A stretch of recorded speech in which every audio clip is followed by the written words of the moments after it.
नमस्कार, मैं हूं आपके साथ आरती सिंह आजाद और डालते हैं नजर खास खबर की ओर। 5 टिप्पर नेशनल हाईवे पर पकड़े गए, जिसको लेकर बड़ी कार्रवाई का अंजाम दिया गया। गोरेगांव तहसील में पहली बार यह नजारा देखने को मिला। ग्रामीण क्षेत्र में काबिल कष्टकारी में तथा वन विभाग के हद में आने वाले एरिया के अंतर्गत 2 ट्रैक्टर, एक जेसीबी बरामद की गई, जिसमें गोरेगांव तहसील के तहसील कार्यालय के तहसीलदार के भदाने ने बड़ी कार्रवाई की।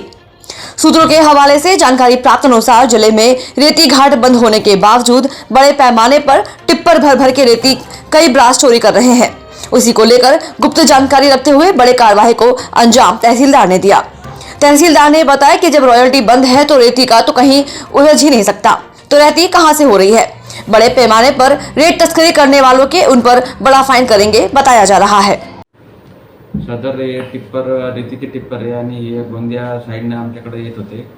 यांना आम्ही गोंदियाच्या हद्दीमध्ये गोरेगावच्या हद्दीमध्ये हे टिप्पर रेतीचे टिप्पर पकडलेले आणि मुरुम आणि जेसीबीचा ट्रॅक्टर आम्ही एका ठिकाणी गुप्त माहिती मिळाल्यानुसार त्या ठिकाणी आम्हाला हे ट्रॅक्टर आणि जेसीबी आढळून आले, तर त्यांना आम्ही रात्रीच घेऊन आलो।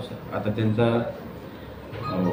ज्या जागेवर उत्खनन झालं त्याचा सविस्तर पंचनामा तलाठी आणि सर्कल यांना करायला सांगितलं आहे। तो 2 दिवसात मिळून जाईल।